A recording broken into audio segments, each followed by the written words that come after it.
Groovalicious.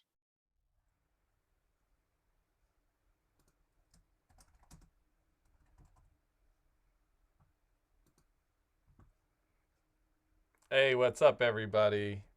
Guess we can get going here.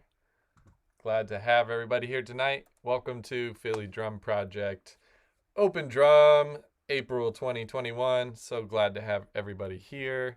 Got a nice little crowd forming. Um, this is a great. This is probably my favorite event that Philly Drum Project puts on in our series because it's the one where we really get to hear from our membership and from some of our local drummers that maybe don't always get recognized.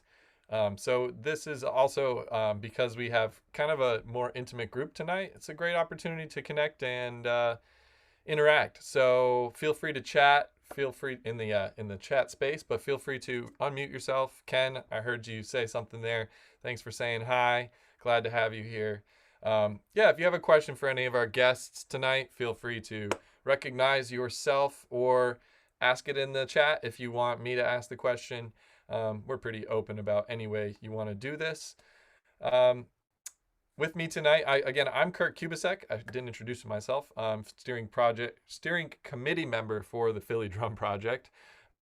Been with the Drum Project for quite a few many years at this point, and I am joined tonight by Mike Ragusa. What's up, Mike? Mike is our Hello. co-chair. How you doing? Doing good. Good, good, Good to see good. everyone here. Yes. So, before we get started, we wanted to just quickly talk about Philly Drum Project. So, Mike, can you give everybody just a quick lowdown on what we do here? I know most of the people here are not newbies, but why don't we just do a quick little intro? Sure. So, Philly Drum Project is a 501c3 percussive collective nonprofit. We've been around for, gosh, I think actually this year or this month is our anniversary month as well. For 10 years? Yeah, been Wow. flying under the radar a little bit with that one, but yeah, it's our 10-year mark this month. That's awesome. So Okay, it's kind so of crazy. we're realizing that as we announce it, but I think it's important for everybody to know that Philly Drum Project has kind of been in a phase of uh, trying to figure things out, just like everybody else, for quite a while now. So we are taking it month by month, and things have been going really well. A lot of these events have great attendance, and we're just getting great engagement in ways we never have before.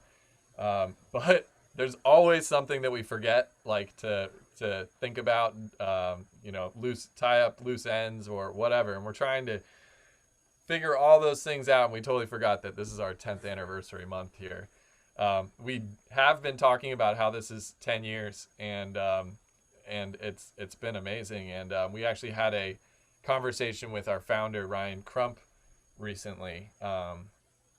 Mike, is there anything from there that we can share out to the group? I think he said some nice stuff that might be. Yeah, well, there's nothing too crazy, but I mean, Ryan, as some of you know, some of you may not know, he started the project and then was it a year and a half ago, he moved out to Portland, Oregon. And he's been like still in contact with us, but he's transferred the control of the project over to our steering committee, and it's been an interesting process. But he's been watching from the wings, and he had just said that like he's really proud that the project is still like going strong, and it's even stronger than it was when he left a year and a half ago. And like I'm super happy just like that everyone's been able to keep this going as well, since I've personally been with the project for about 9 years now, and it's had its ups and downs. So like it's really cool, and I echo what he said of just like anything could have happened to the project, and he's like super excited that it's still here and still going strong, even with all the craziness that's been happening over the last year and a half. Yeah, it was just great to be able to connect with the person that got all this off the ground so many years ago. And Hmm. yeah, there's a lot I think that we can be proud of as an organization, but I also am just so thankful that we have people coming in the door to every event, supporting us financially and telling people about us and other artists that have opened their door into their space over the last year. Some of these opportunities have been amazing. So last thing I'll say is the Philly Drum Project, just so anybody else doesn't really know what we do. We connect drummers through clinics, educational events, um, hooking people up with gear, whether it's taking donations and then turning those donations over to another organization or trying to give them to communities in need. Um, we kind of are a collective. So, as Mike said, it's kind of up to the new steering committee members to kind of push this organization in whatever direction it needs to go in, and ultimately also the membership that's involved. And the membership used to be a pretty official thing, but right now during the pandemic, all it means is that you basically let us know you want to be part of the Philly Drum Project. You can sign up on our website, phillydrumproject.org, and just let people. It just lets us know that you're with us, and it gets you on our mailing list, and it doesn't really obligate you for anything beyond that. But it's a great way to stay in touch. We're on social media: Facebook, Instagram, all that good stuff. And yeah, so what do we have coming up in May? We are really excited to be sharing some time with Jason Gianni, who I hope some of the people here recognize the name. Jason, oop, it's automatically advancing me. Yeah, so Jason is an incredibly good educator as well as an amazing musician. He's played with many different genre bands over the years. He has his kind of educational claim to fame as one of the Drummers Collective teachers in New York, and yeah, it's really exciting that we're gonna get Jason back in our space. We had Jason with us for Drumfest many years back, and he gave a really cool presentation then. To the event in May is on Tuesday, May 18th, and he will be talking about odd time signatures as one of his major themes for the evening. But he's also very interactive and excited to just hear from you folks what you want to hear about from him. So that event again is free, and that will be on May 18th, same time, 7:30, right here on Zoom. And then I want to let everybody know we have a really great Philly Drum Project Presents event coming up in June that we're going to be announcing shortly. It will be a female drummer presenting for our big quarterly event, and we will be announcing that in the next coming weeks. So be on the lookout. We're super excited for this artist. So we just need to finish up confirming a few things with her, and then we can make that announcement. Mike, any other things Yes. that we can Yeah. let people know about? Yeah. I mean, you alluded to the presents artist coming up as well.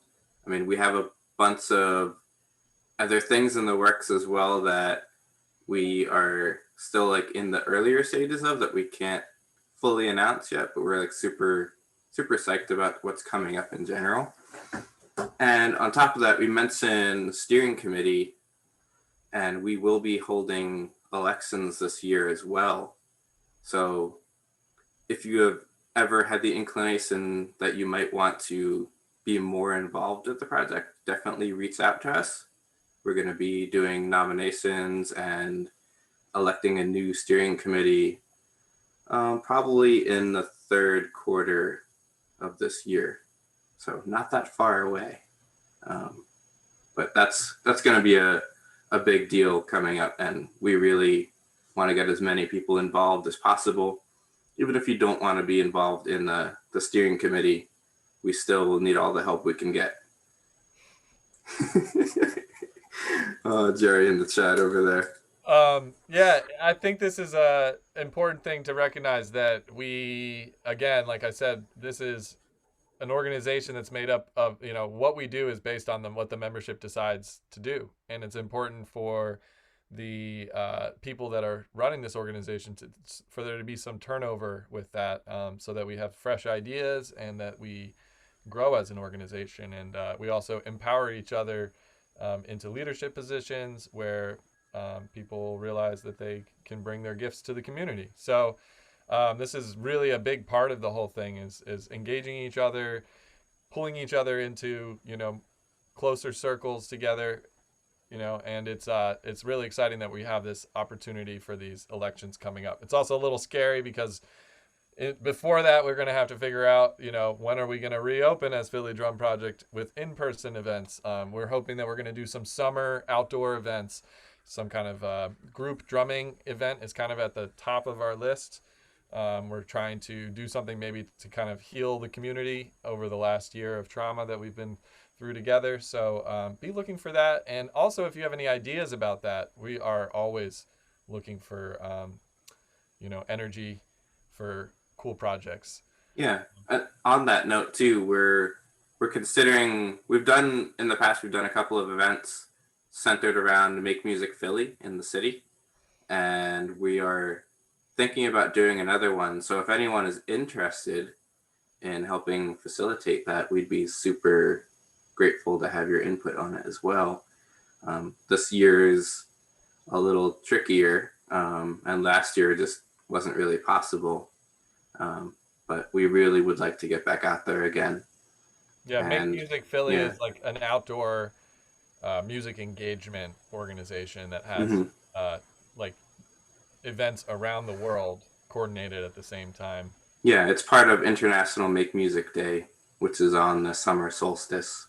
Um, on top of that, I'd mentioned getting involved with our committees, and currently we are looking for people who want to just like be involved in some capacity. And we're finally in a position where we have subcommittees set up and are like closer to having space to actually bring people in and understand what we're doing. We've been figuring out a lot of this stuff for ourselves over the last year and a half, but we're in a much better position than we used to be. Um, so right now we've got our gear committee, our events committee, social media committee, and do we have another one right now? I think that's it. We had education before, but it's not set up at the moment. Anyway, if you're interested in helping out with either gear or social media or events, we'd love to hear your input. You can reach out to us via our social medias or in the chat. Just get in touch with us here or our email as well. Yeah, send us a message on Facebook or Instagram or whatever. Yeah, Uh, even and if you don't have a specific like idea of what that means, don't worry about it. Just reach out. We're happy to help guide you through it. We've all been there at one point or another. yeah, and some of the people that are on the steering committee are people that were like, I really like this, what you're doing. I don't really know what I can do to help, but I know I want to be involved. And then a year later, now they're helping to shape this organization and create all sorts of cool events and ideas for future engagements in our community. So That's how I started out 9 years ago as well. So, like, seriously, just reach out and say hi to us. Go all for it, right. Kirk. So we again are a nonprofit, and we have a way that you can donate, kind of like a virtual tip jar for the evening. We're not taking tips for any individual in general, but we are taking tips for our organization. So that's just our kind of fundraising pitch for the evening. If you find yourself enjoying the programming, please consider giving to the nonprofit so we can continue to do what we do. For every event, but this one, we provide compensation for our artists who are featured for our larger events for Beats, Brews, and Banter and our presenters. So That's basically our only cost right now, which is really great. It's definitely helping us to be sustainable at the moment. But yeah, so thank you so much. I think that's all the pitching we have, and I wanted to now kind of switch gears to open drum. So we have several presenters this evening. We only have 3 that are signed up. If you feel so inclined and you were like, I didn't know if I really wanted to sign up, but I kind of have something in the back corner of my mind that I was going to do if I decided to sign up, maybe dust that idea off a little bit over the next hour if you want, and feel free to maybe share it if you feel like going down the road of playing drums on Zoom or talking about something on your practice pad or whatever. That being said, we're going to have a great night, and we'll fill it up with talking about drums one way or the other. So I'm really excited to get going. Our first presenter, let's see, did I have a question? Somebody putting up their hand? I didn't see that. I had my hand up. Oh, Chuck, what's up? Hey, I was just noticing on the donations page, it's, is it credit card or e-check only, correct? Is that correct, or is there a way to do it with Venmo or something like that? Let me see. Amy, do you happen to know the answer to that question? Amy was the person that helped set up our. Um, I don't think there's a way to Venmo or PayPal. I think it might just be a credit card, but I'll check into that and get back to you, Chuck. Okay, yeah, no and problem. and thanks for pointing out that that hole in our fundraising strategy. I think we need to add to our list that we need to make a Philly Drum Project Venmo. Okay. We do have a bank account through Culture Trust, so we do have checks and stuff. So I do believe it's possible that we might be able to figure it out. So we'll let you know, Chuck. Thanks for the question. And Yeah, we can definitely take donations through other means as well. It just, we have to do a little bit of extra paperwork to make sure that it's tax deductible as well. But we can definitely take them. yeah. Okay. So thank you so much, and we'll try to update our fundraising platform even more as we go here. Okay, so we're gonna get started with open drum. This is like an open mic, folks. So everybody is always pretty awesome at these events. But if you enjoy what you hear and ever want to give applause, you can do that through emojis. I like to go like this and shake my hands because it shows people that I'm clapping kind of in a showery way. You can also do this too, but this kind of looks like a penguin versus this is like real showy. Okay, so our first guest of the evening is Arjun Dube. And Arjun is a I don't even have the words sometimes for what Arjun does on the drums, because he's one of the most fun drummers to watch in this city, I have to say. And on top of that, he's got amazing jazz chops and amazing just groove chops, and he is a great collaborator with many artists. He is well known for being part of the collaborative duo Trap Rabbit. And yeah, that's about all I have for my introduction for Arjun. I'm going to spotlight you, and I'm going to pull myself out of here. And yeah, I'll take it away, Arjun, and feel free to let me know if there's anything I can do to help. Thanks, Kirk. Yeah. So if everyone can hear me, hey, I'm Arjun. Thanks for that lovely intro, Kirk. Appreciate it. Also appreciate you playing a Trap Rabbit song at the beginning. That was fun. Yeah, so I am a drummer who is also affected by pandemic things like all of you. So for the last year or so, you know, instead of live gigs, I've been in the studio quite a bit. And so what I wanted to talk about today was basically this new thing that people are making me do and how I do it. And the thing that I'm talking about is these pads, the SPD-SX by Roland. A lot of drummers have this, and they use it in a lot of different ways because it's a really, really powerful tool. And an expensive one, I'll add. but everything is expensive, I feel. So Sometimes they go on sale around the holidays. yeah, you get them. I don't know. Yeah. But the thing that's being asked of me is basically like go into the studio with maybe a couple of musicians, or maybe it's just me, and maybe it's like a hip hop track, or it's like a pop track, or it's some kind of dance track, and they want me to play these with a foot trigger that I have as well, which I can lift up for you and show you. Looks like that. And that's a MIDI trigger for a kick drum. You can see it kind of hits it like that. Another expensive piece of gear. Is that a Roland? Also Roland, yeah. So it's like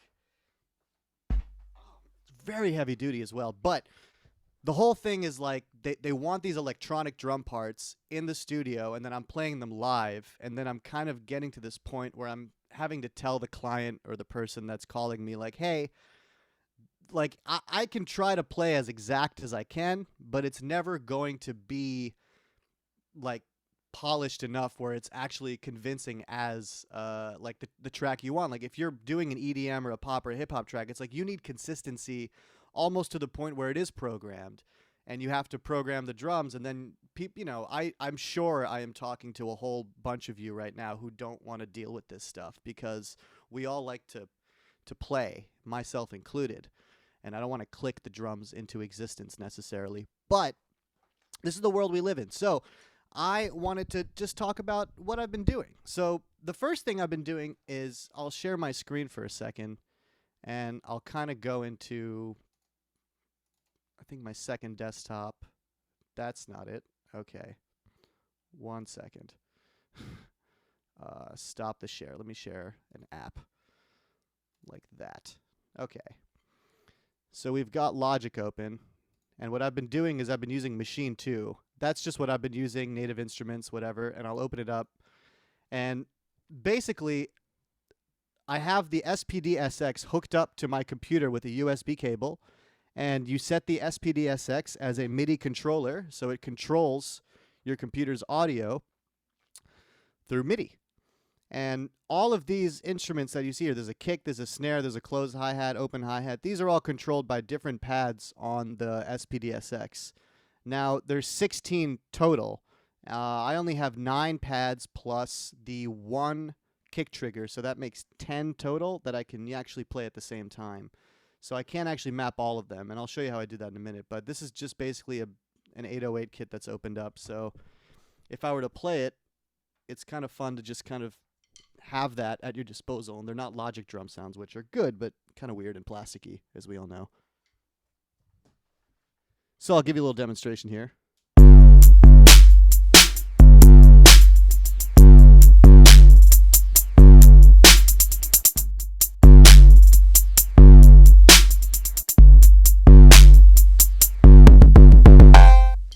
Something like that. So you've got these nice little beats happening. The way this is routed inside Logic to make this work the way you need it to work is that Machine is a multi-output piece of software. It can be. And this is actually kind of important for when I'm in the studio, because one thing that people have asked me, they said, hey, you're giving me kick, you're giving me snare, you're giving me hi-hat, but they're all on the same 2-track. I can't work with this because engineers are finicky and they want everything separated out onto tracks. So the first solution I came up with, and I'll stop, actually I'll show you right now. Basically, if I were to open up Machine and I had this going like this, my interface will have several different outputs, and you'll have to output it out of these things: 3, 4, 5, 6, 7, 8, 9, 10, 11, 12, etc., etc. And a lot of times, because these are stereo, I'll actually have to use a mono, so I'll have to output it to a bus, and then the bus will become mono, and then I can finally use a mono output. I know I'm going a little fast, but this will become clear in just a second. So let me get rid of all this stuff here because we're not doing actual work right now. I will show you the interface that I'm using, and that'll just kind of clear this up a little bit. So let me get back over to my myself here. Hi. Okay, here we are. This is a Focusrite Sapphire 40. Someone just gave this to me. It's cheap. You can just find stuff like this. Any interface with multiple outputs, it doesn't have to be good. It just has to work. The reason you need all those outputs, like I was saying, is I'm able to route each of those pads to a different output. And on the back of here, I'm telling the engineer, here's 8 outputs. Kick is coming out of 1, snare's coming out of 2, hi-hats coming out of 3 and 4, congas coming out of 5 and 6. And it just goes like that, and I'll set up the whole session like that.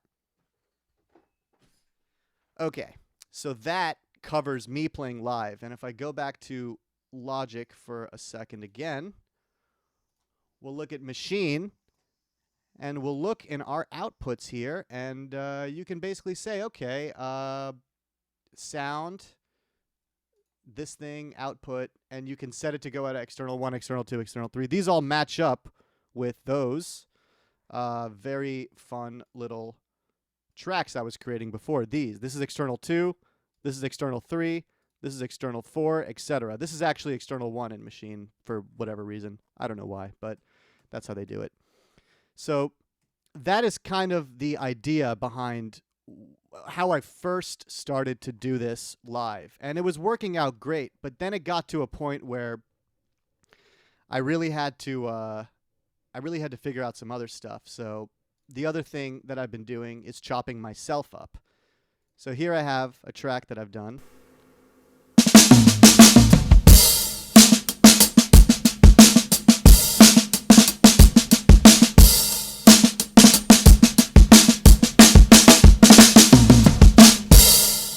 And so that's just a little loop that I have. And so one thing I've been doing that's kind of fun is I'll just kind of make some chops. You know, what is this?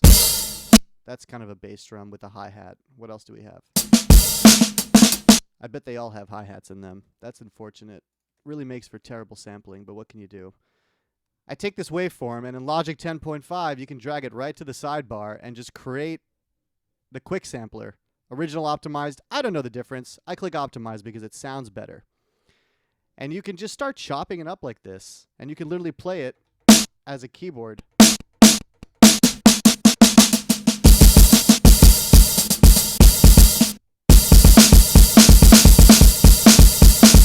And do some little coarse adjustments here.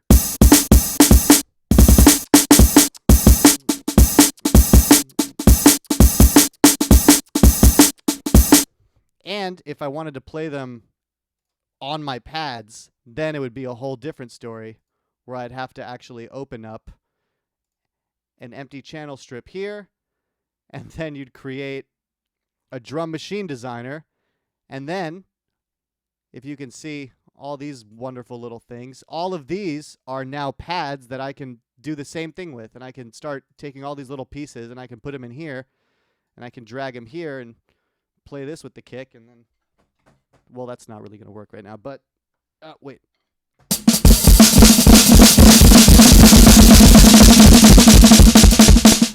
Yeah, you get it. So I wasn't going to configure the whole thing right now, but that was me playing it with my foot, basically. So this is the Logic's pad setup for if you wanted to take raw audio and just put it into a sample pack like this, into a little, what do they call it? A drum machine designer, and you can actually put all those little waveforms in there, and you can play it like a drum kit, and you can edit them, and you can go in here, and you can just start messing around with it. It's great. This is like, I want this to be the kick drum, I can just isolate it like that, and then I can just get this going like, that's the snare drum, but you get the idea. So, all right. That's basically how I figured all that out. And now I'll just show you some of my favorite things that I love doing in here. So, how do I put this? It's like the next part that really happened that opened my eyes was that I couldn't. Here, I'm going to stop sharing for a second because this is, now I want to talk. Now I really want to talk about something. What happened was I was doing these parts live and I was playing them, and it was a lot of fun, but as I said, they weren't polished to the point where I could actually get them, you know, sounding like I really wanted to. So even if it was like, you know, something that was, where are we at? Let's see.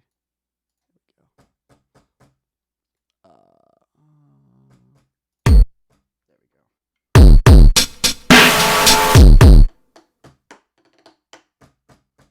There we go. Oh, there we go.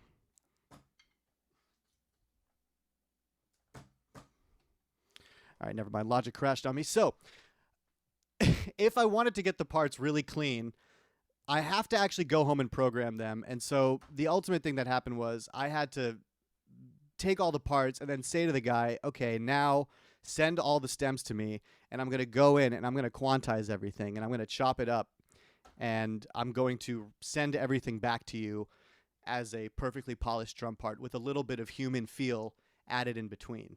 So that's kind of where it ended with that. And so it's kind of this big lesson in studio work where I'm just... How do you keep that human feel?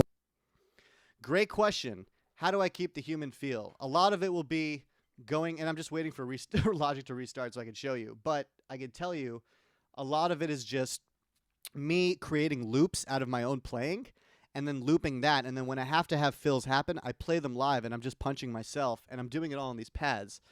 So as long as my latency is good, as long as everything's working nicely, which is, you know, easier said than done, everything's cool, and I can kind of just punch myself in at those little moments where I want something more human. Otherwise, I'm a big fan of quantizing when it needs to happen, and then I just kind of insert my own human feel when I need to.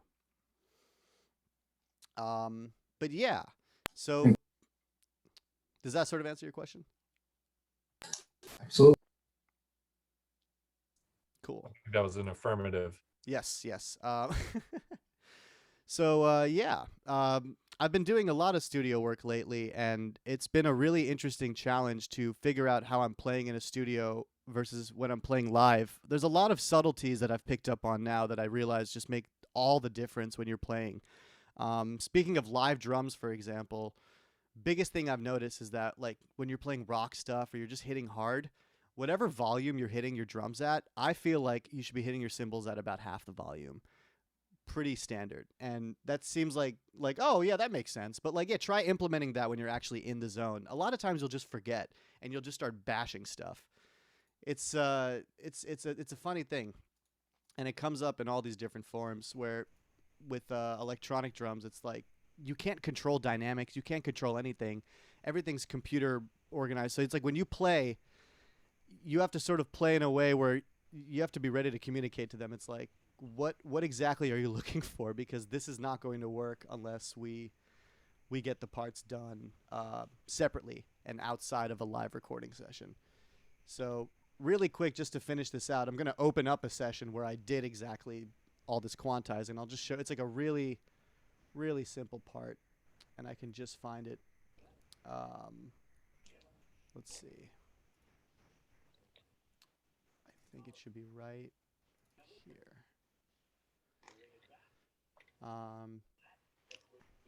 Yeah. So does anybody have any other questions about that, the electronic setups that I've kind of talked about so far?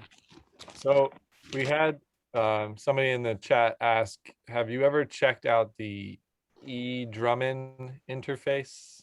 E-Drummond interface. Who made that? Yeah. Who, MMF is the person, the screen name of the person that made that comment. Can you clarify?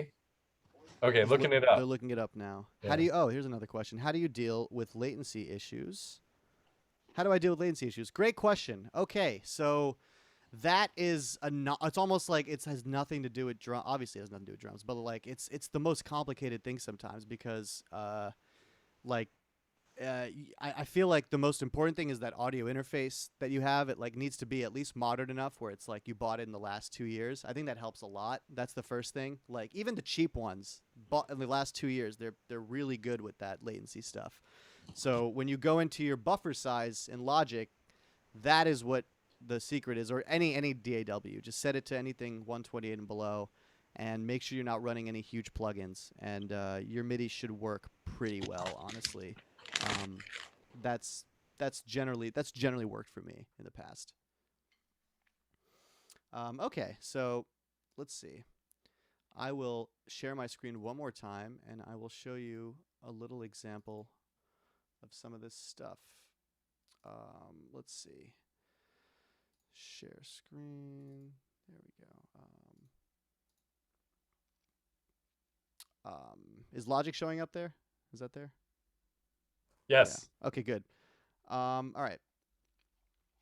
So let's play this for a second. I think I want to mute vocals since I don't think that person wants me to have them all playing right now.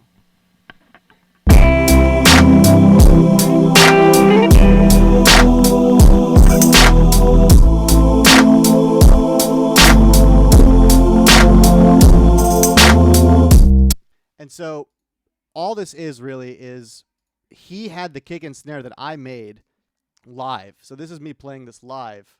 And he had the hi-hats on the same track. And, you know, you can actually see here everything except kick and snare was on other tracks here, 3 and 4. So this is everything except kick and snare. So there were hi-hats, there were tambourines. There were like, if I solo these two, I'm sure we'll hear a bunch of weird stuff like, yeah, hi-hats and claps. So immediately, this was a really simple assignment where all I had to do was take my part and say, okay, I need to separate these in a way that he can mix them.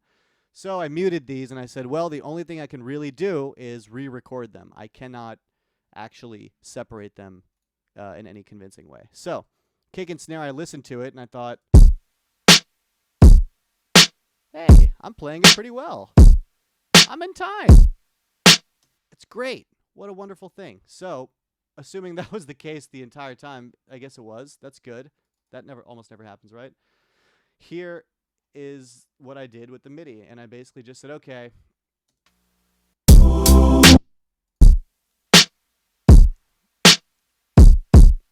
gotta actually solo all these out. There they are. And so this was pretty simple stuff. It was just like, okay, I'll take it. And in this case, it looks like what I did here is I went through and I played it all live. And then I just went through and fixed each note that I thought was probably a little off. And you could tell these are not completely on grid. So this is human. This is human. If I were to quantize it, it would end up there. So it looks like I kept that loose, and that's great. But there's just a little example. So that's what I sent back, basically, just all these tracks, and everything was just separated out, where he didn't get this whole track, but he got hi-hat, clap, and tambourine on a separate track. And, yeah, it's been fun. So it's been a whole learning process of just been like, okay, they want electronic drums, but they want a human to play them, and they don't want someone to program them. How do we meet in the middle? And this is how I've been meeting in the middle. That's pretty much it. And I think that's what I got tonight.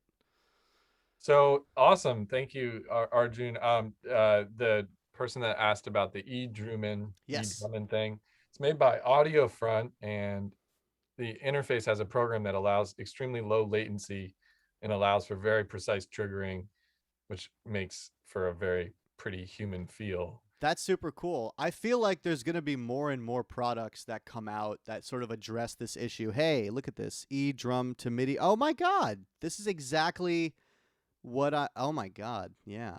So I don't have to bring my whole big Focusrite Sapphire 40 around. I could just bring this thing. I guess so. That's pretty sick. Okay. Good to So know. yeah, that's pretty awesome. That just kind of, I feel like this is just going to become more of a thing. I'm going to have to keep doing this. We're all going to have to do this in some way at some point. So it's good to know how to do it a little bit. I want to know more about all this stuff all the time, because I have an SPD and I've had it for a long time, but I just never feel like I'm unlocking all of the potential. Yeah, and the best secret, by the way, that if I had to show you one quick thing, if you go to Kit menu and you go to Kit and you go to MIDI and you see the MIDI note here, if anyone's trying to figure this out, that's how you find out which note you're triggering on your like DAW. So if your software instrument is on some certain, it's starting at C0 or C1 or C2 or something in whatever octave, you find it with that. That took me a couple of months to figure out. That's really good to know. Do you have specific artists that you're doing this work with? Somebody wanted to know who was calling you for this type of programming work. That's a great question. Yeah, the first person who really called me for this was my really good friend Koofnots. He's a rapper that's been in Philly for forever. He's the dude. And him and Christina Lease have been making music together. They're both really good friends of mine. And so they called me first, and that was at Morningstar Studios. And then I actually went back to Morningstar with the engineer Glenn Barrett, and he gave me a call once or twice just to do stuff like this. And then I've done it for Trap Rabbit a little bit, but not too much because I think we like real drums better. And then I've done it for a couple of other people who just like wanted hip hop beats. Like MH the Verb is a guy who used to be in Philly and now he's based out of San Francisco. And then mostly like private clients, like people who are not necessarily like making stuff like super professionally, but like they're cutting an album and maybe they have a good budget and they've hired a nice studio and they're just trying to get some pop sound, and that's happened. And I'm just filling in a very specific, very simple niche, but like efficiently and with a band, I guess. Do you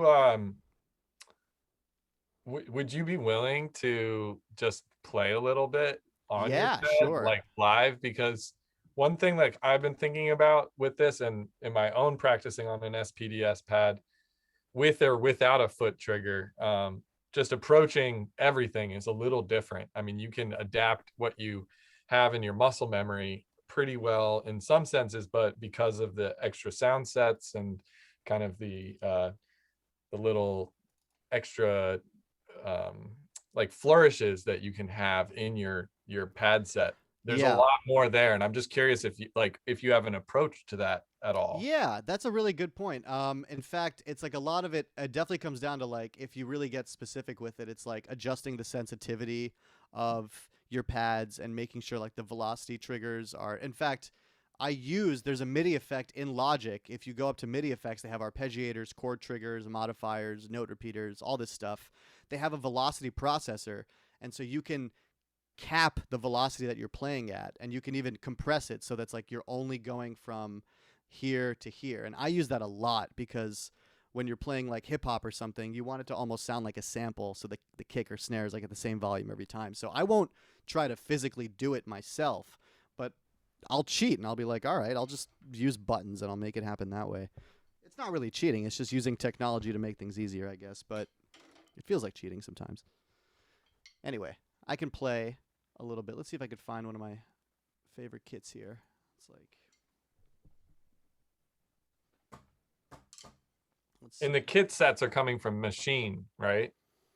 Yeah, they're all coming from Machine, basically. That's right.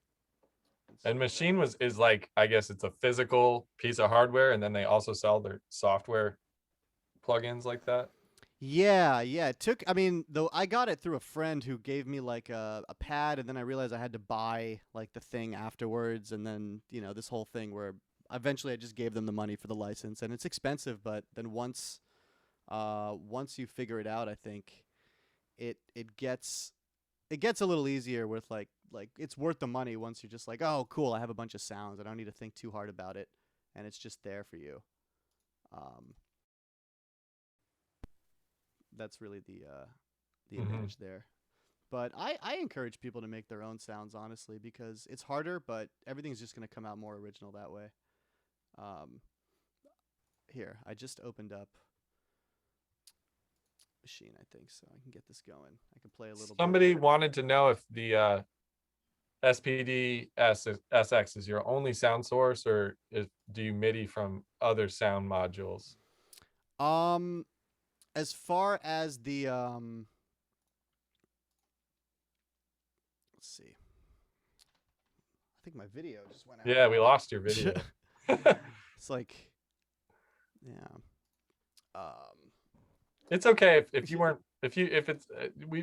can't figure it all out, because I know the technology is tough to deal with. Well, no, it's not even that. I just I guess my camera just decided to turn off. I'm not sure why. Any case, I could still. I'm sorry, man. Yeah, I guess the camera's not working. Do you still want me to play a little bit? Sure, feel free to play just a little bit. We would love to hear it. In fact, I'm sure just listening to it will be a different experience than watching you hit a bunch of pads. Yeah, it looks like my USB hub just gave out somehow. Not sure how that happened, but that's what the issue is. Yeah. I don't think he heard my question, Kirk.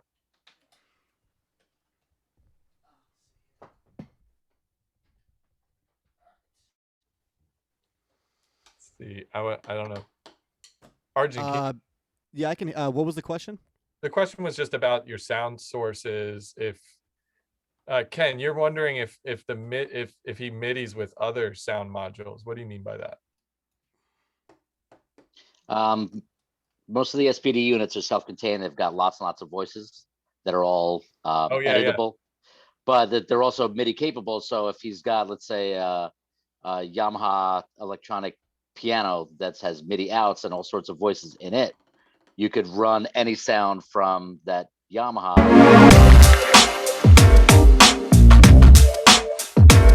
Sorry about that. Through the SPD.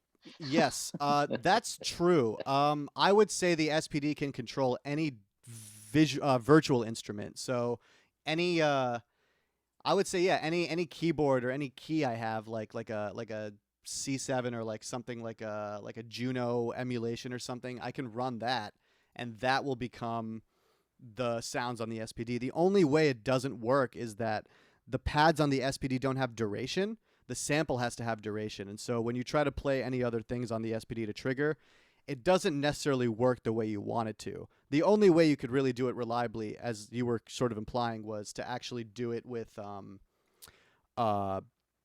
actual MIDI cables, that you hook up the MIDI cables from the SPD to another Exactly. MIDI device. And that's probably the best way to do it. Yeah, that's what I was thinking. And through the parameters, you could set the sustain, you could set the duration, you could set the attack, this everything. Right, exactly. Yeah. Kirk, I'm sorry, I don't want to waste your time, but No. I think my USB thing is totally just like No. kicking the bucket right Hey. now. I'm sorry. No worries, Arjun. I'm sorry that you're that the timing wasn't great with that. All right, so let's all I think we can move on, and everybody give Arjun a big round of applause. Please look for Arjun at in any of his projects. Trap Rabbit is a not to be missed project. I have the most fun watching you two play music. It's Arjun on drums and Logan on keyboard, and Logan Roth, and it's just so fun. And then they collaborate, like he said, with Koof Nuts and Christine Elise on harp, and Arjun's all over the place in this city when live music is really rolling. So I hope to see you out there, Arjun, real soon. Yeah, absolutely. And if I could plug one thing, I know that Sophie Corin is another band I play in. She's a great artist, and she just dropped an album called Space, so you can look that up. And that's probably the most recent release I have, so you can check it out. And awesome. If you can put the name or the spelling of that in the chat when you have yeah, sure. that'd be I will great. put that in right there. And again, thanks, Kirk, and thank you so Yeah. much for having me. Thanks, everyone, for Anytime. listening. Come on back. Do it again. All right, so we're gonna move on to our next guest, Dustin Mallory. And Dustin's a good friend from many years back at this point. Actually, one of the first people I met in Philly when I moved here, who actually wasn't living in Philly, but I was playing a gig with him, and we kept in touch. He was, I think, on guitar at that gig, and but I learned after that he's a great drummer and also a great educator. And Dustin has spent a lot of time studying the music of Philly Joe Jones, which I believe he's going to be talking to us about tonight. So without any further ado, Dustin Mallory, why don't you tell everybody you can introduce yourself a little bit more, and yeah, really excited to hear what Dustin's got to say. Awesome. Thanks for having me, Kirk. So the presentation that I'm going to give tonight, as Kirk mentioned, I'm an educator. I teach in Wissahickon Public Schools. I teach one of the jazz bands at the high school. I direct the elementary bands. And then I'm also the percussion instructor out at Lincoln University, the HBCU out in Chester County. So this presentation is it started back when I was in grad school. I wrote my master's thesis on Philly Joe Jones, and it's on the Percussive Arts Society's website. So I'll just drop that in the chat if you ever want to check it out. It's super long. It's like 350 pages, but it's half discography. So I have almost everything that Philly Joe ever recorded and all the sessions that he ever did included in that. The presentation that I'm going to give tonight is something that I did for Florida Southern College a couple months ago, but I'm going to kind of cut out the academic-y, jargony stuff and just cut right to the research stuff that drummers would be interested in, the kind of meat of it that I feel like excites me as a drummer and hopefully excites all of you guys. So let me just share my screen here.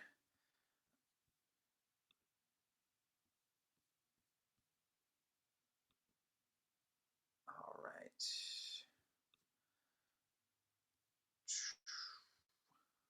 All right, so let me just move this out of the way. All right, so the name of the presentation that I gave was called "The Making of Philly Joe Jones: How Cultural Music Influences Create Versatility." And I think that the interesting part about this for us might be sort of the Philly scene, and that was kind of what I've been driving at, is what, the way the Philadelphia music scene had influenced Philly Joe Jones. So just gonna move through this. So just real quick, if you don't know who Philly Joe Jones is, he's probably most famous for playing with the Miles Davis Quintet and Sextets of the late 1950s. That's the group with John Coltrane, and then the sextet with Cannonball Adderley and those guys. He had his own group in the 60s. He played with the Bill Evans Trio in the late 70s. Not the famous Bill Evans Trio of a little bit earlier, but a later incarnation. And then, of course, his own group, Damaronia. And one thing that I was able to put together is that he's on over 100 albums between 1955 and 1960. I don't know of any other drummer that is on more albums during that 5-year period. I always throw that tidbit out there just to see if anybody has somebody that's on more, but he was in a lot of stuff. So this list of notable recordings, I'm just sharing this as is not like a list of like, these are the best things that he did, or these are my favorite, or anything like that. It's just a list of recordings that I think most people that, if they know even a little bit about jazz, know these records. So these are probably the most famous ones. If you stopped into, I don't know, anywhere where you can buy music, if stores like that are still around, a Barnes and Noble or something, you might find one of these there. So they're kind of like, the most well-known recordings in the, to the general public. So of course, Miles Coltrane, Sonny Rollins, Lee Morgan, tons of great stuff. All right. So the part of Philly Joe's career that I wanted to talk about tonight is this kind of missing period early on. And there's been more about it recently. I found, more stuff popping up, but it's sort of just like completely absent from like the standard biographies. If you go to like, the Encyclopedia of Jazz or New Grove and look up the entry on Philly Joe Jones, there's almost nothing between 1944 and 47. They're always like, he's born in Philly in 1923, went to Central High School, served in the Army, got out in 44. Then, then of course, the infamous story about him driving the trolley car in Philadelphia. And then he got the Cafe Society gig in New York City in 47, where he meets Charlie Parker, and on from there. But there's not much between 44 and 47. And this is part of why I think this is interesting, is the very first recording session that Philly Joe was ever on, 1948, was with a group called the Joe Morris Orchestra. So this is September 19th, 1948. And the band members here, Johnny Griffin on tenor sax, Matthew Gee, Bill Lamore, Percy Heath, Elmo Hope. If you're a jazz fan, you probably recognize a few of those names.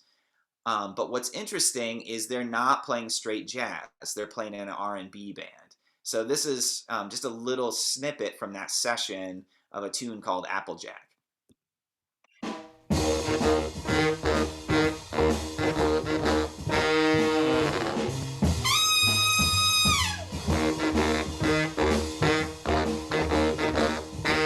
Applejack, Applejack, let's go!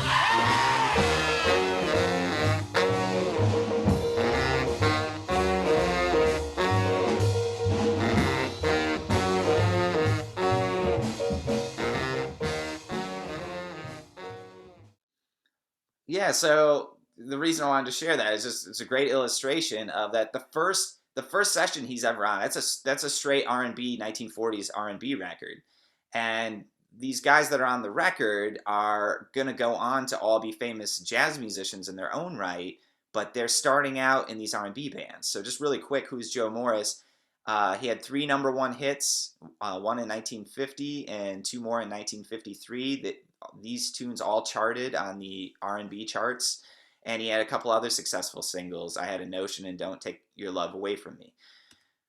So then the next 2 recordings that Joe does, 1949 to 50, performs with a blues shouter named J.B. Summers, and then he joins a group called Bull Moose Jackson and his Buffalo Bearcats. And again, looking at the lineup down here, if you're a jazz fan, you recognize all these names. You know, Benny Golson, Jimmy Merritt are going to go on just in, a couple years after this to join Art Blakey's Jazz Messengers. Tad Dameron, famous jazz composer. But this is what they're up to late 40s, early 50s. So here's a little Bull Moose Jackson's famous Nosy Joe recording. Well, he ain't good looking and he ain't big and strong. That guy's got a nose that's 4 foot long. I'm telling you, women, this ain't no jive. If you get too close, this man will drive his big nose in your business. His big nose in your business. That's Nosy Joe, the nosiest guy I know.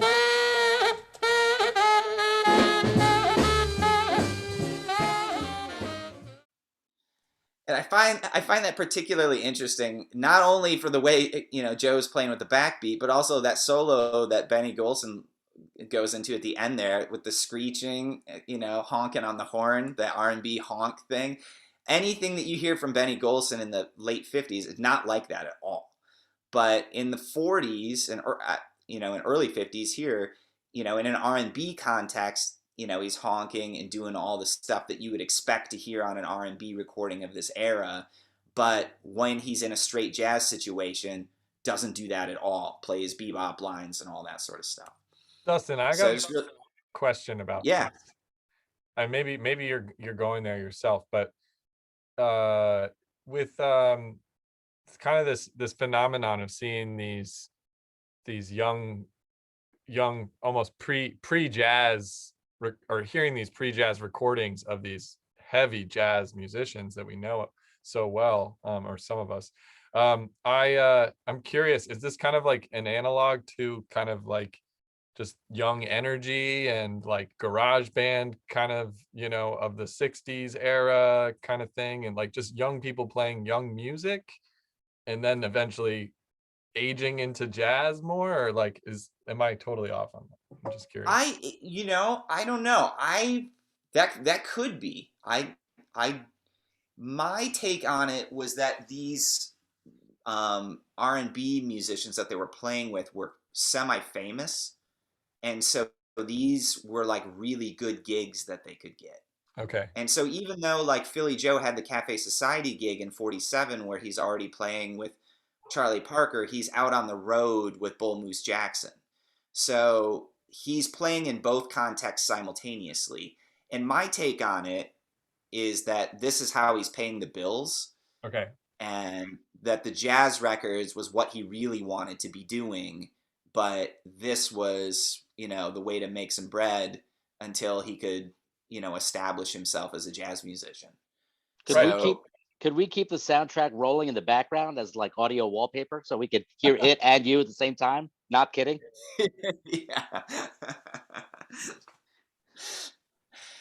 Yeah. So that's my take on it. I mean, I don't really present it as like a theory or anything like that, but it, that could be an element of it. It depends. It's, how it is for every musician is personal, Right. like, so I don't presume to know, but it's intriguing to me because the way this, the sort of narrative is presented is like the jazz musicians were always jazz musicians, and that there's these missing eras of time that we just don't talk about. And it's like, well, most of the jazz musicians that I know today, are, like Chris Dave, for instance, he's going to go do a gig with John Legend or whoever, and then do a jazz gig and then do an R&B thing. They're more versatile. And for some reason, these older musicians get presented in these boxes of like, he was a blues drummer, he was a jazz drummer. So that's just my take. But that's really exactly quick. what I wanted to hear. That's super helpful. That makes sense. Yeah, It yeah. reminds me of my own life wanting to play like a intellectual gig instead of a like some other gig where I don't know. Right. Yeah. And like, I did my years like boring through some wedding band gigs or whatever, and like they weren't the most fulfilling, but I could eat and then I could go do the gigs that I wanted to do. And so, like, I don't know, I always feel a kinship when I see drummers like doing different things and switching it up and working in different genres. But yeah, Bull Moose Jackson had a ton of hits. That I Love You, Yes I Do was not only on the R&B charts, #1, it was number 24 on the pop charts in the United States in 1944. So when Philly gets the gig and is touring with him in like 52, Bull Moose Jackson's already wildly famous.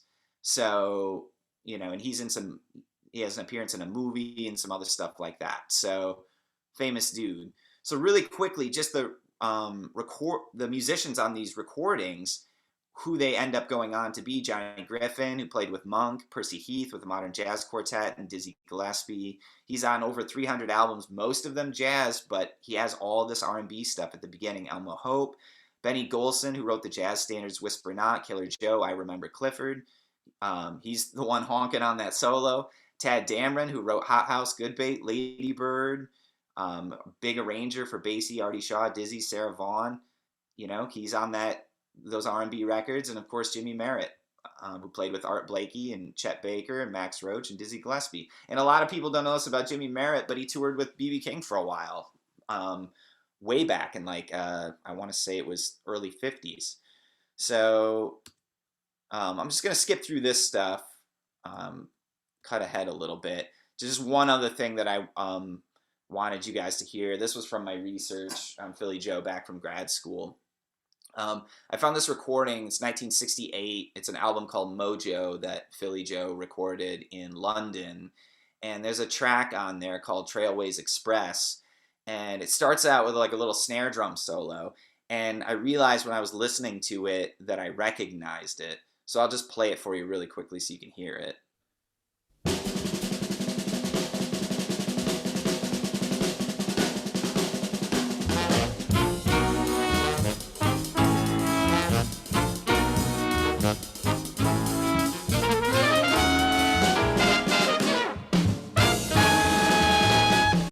Yeah, so anyway, I heard that track back when I was in grad school, and I was like, wait a minute, I recognize that snare lick. And it took me a couple weeks, but then I was like, I know it's a Wilcoxon lick, and I dug through my Wilcoxon book and couldn't find it, and then it just dawned on me one day, I'm like, oh, it's in the other Wilcoxon book. He lifted an 8-bar lick straight out of a rudimental snare drum Wilcoxon book called The Modern Rudimental Swing Solos for the Advanced Drummer. And Philly Joe studied with Charles Wilcoxon in Ohio.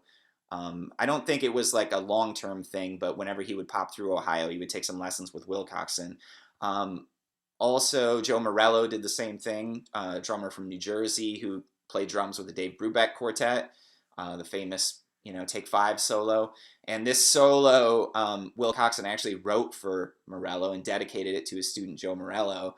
And then Philly Joe just lifted it straight out for his solo in this recording. So let me just play one more time so you can see with the music matchup there.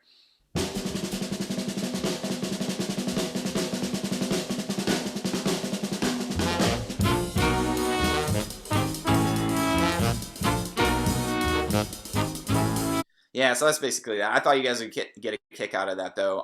I tried searching for it after I found this around online, and I couldn't find anything about it. So when I published my thesis, I obviously had a bit about this, how he had lifted that solo from an etude book. I certainly was not the first person to find this. I, talked with other drummers. I talked with John Riley of the Village Vanguard Orchestra. I interviewed him for my thesis, and I had mentioned that that this that I found this, and John was like, "Oh yeah, I knew that," and a few other drummers knew about it. So I certainly wasn't the first person to find it, but I was the first person to publish it.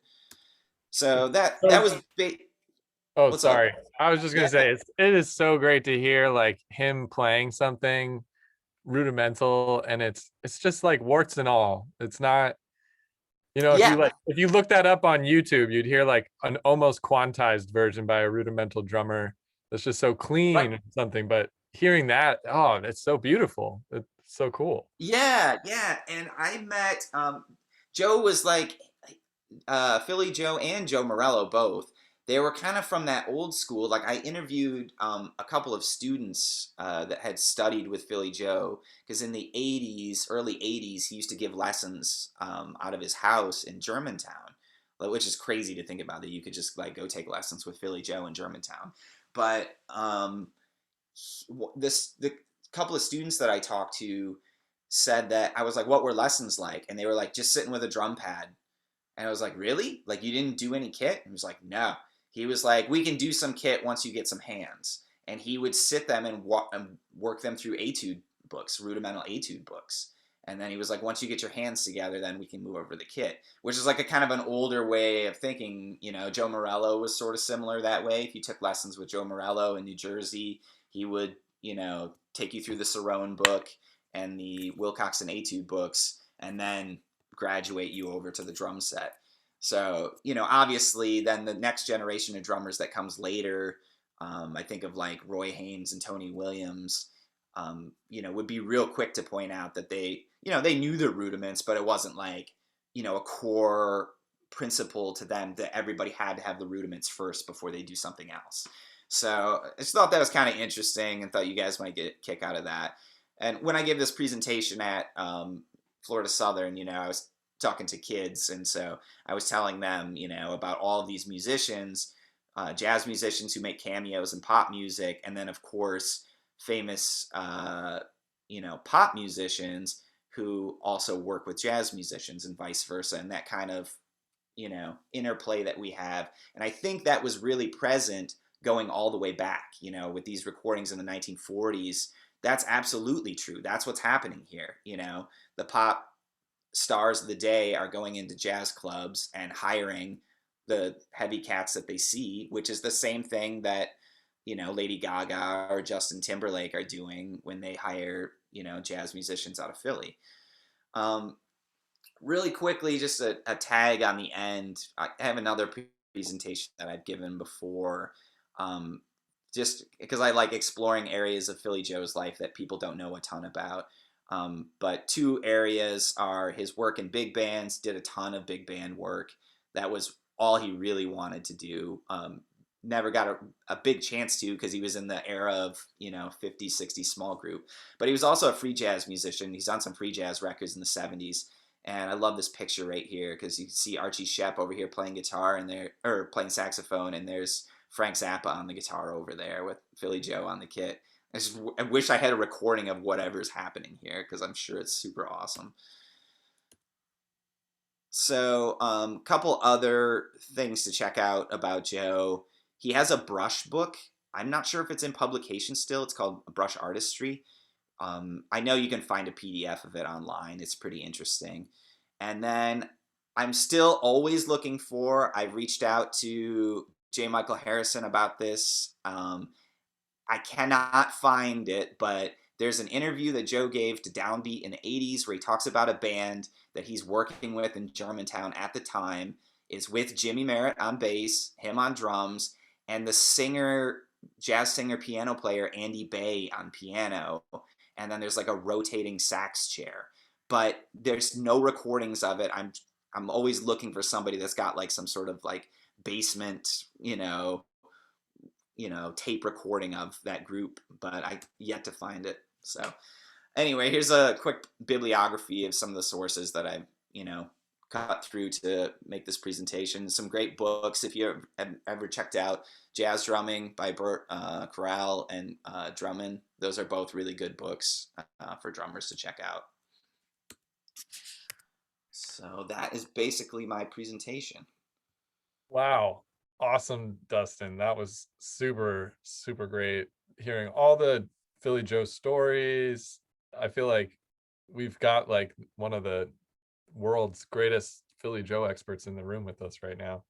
Um, yeah, and it's really cool to hear like that you're still trying to like collect more info.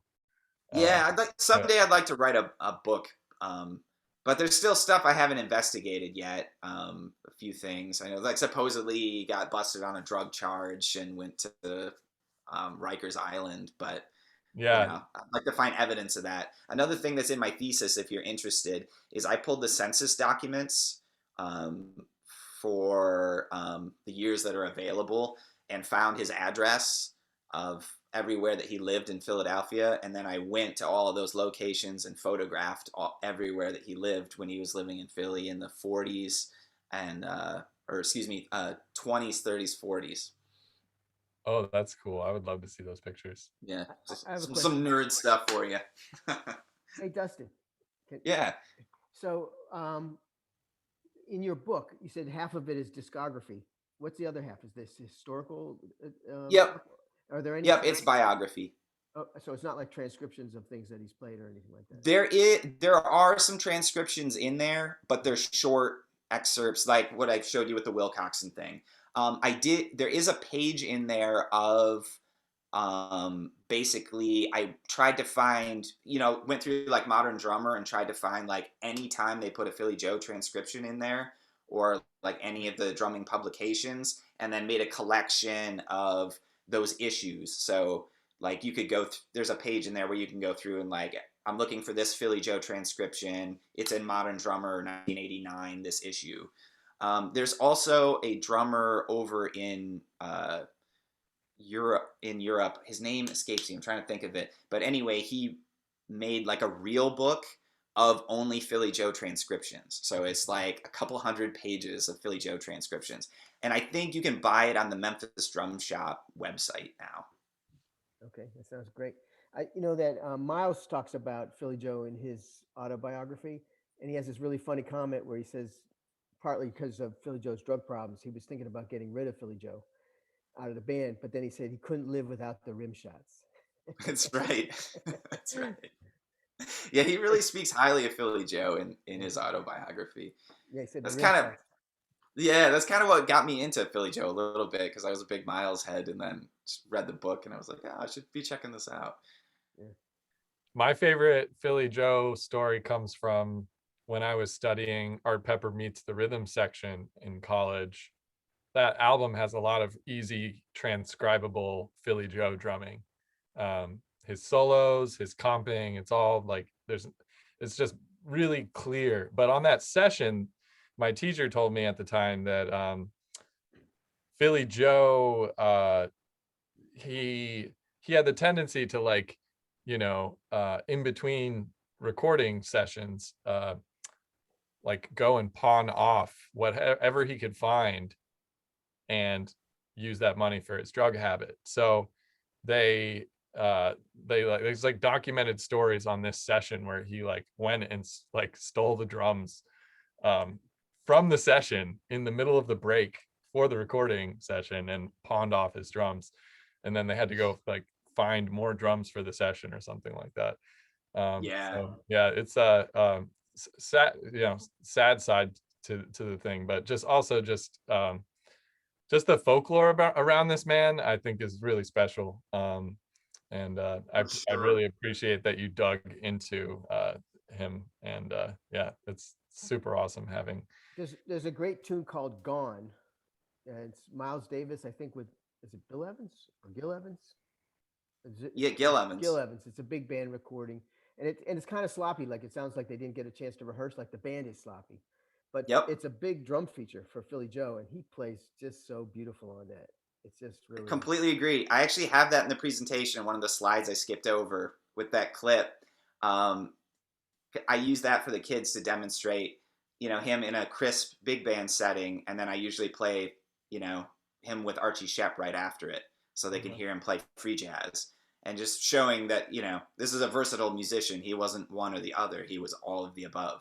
And it kind of like goes with what Kirk was saying about his personality a little bit. Like I heard a lot of really dark stories from people that knew him, but then they, you know, immediately the next story is how like generous he was and like giving with his time to students and stuff like that. So it's, you know, kind of a perfect example of a, you know, the wide palette of, you know, what a human can be.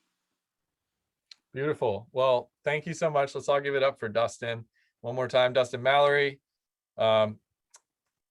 He put his dissertation, right? I'll put I'll put it one more time in the chat so everybody can look it up now that you've gotten a taste of it. Definitely going to put a bookmark on my Chrome browser for that.